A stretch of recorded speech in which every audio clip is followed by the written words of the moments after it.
created a game jam. It was a 48-hour hackathon that you had to, you heard a secret concept on Friday, you pitched an idea, you lobbied for a team, and you formed a team, and then you had, the rest of the weekend from Friday night to Sunday, evening to have a fully working prototype.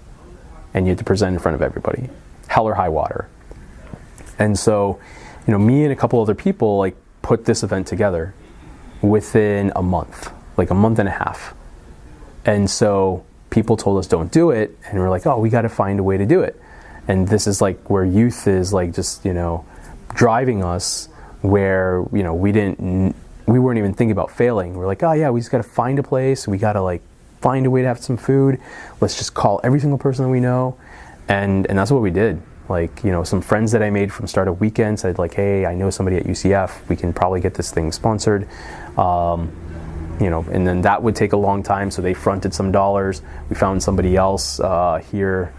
His name was Jonathan Taylor. He had a company called Voxeo, and they had space over the weekend. And so he was like, yeah, if you can just pay for the barista, like to be here, like, over the weekend, so there's some employee here, then you can have the space. And it was like, I don't know, 5,000 to 10,000 square feet of space. It was insane.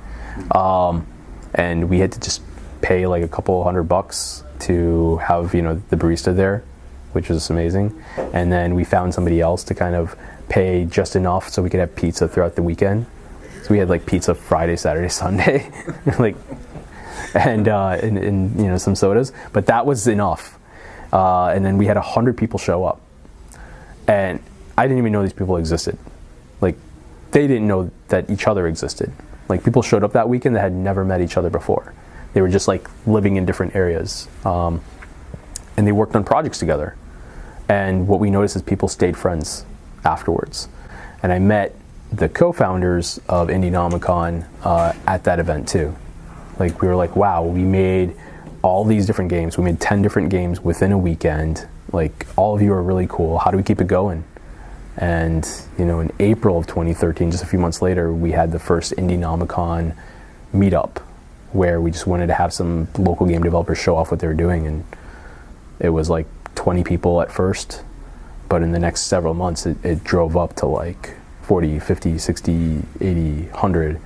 And then 5 years later, it's longer than 5 years now, like it's going strong.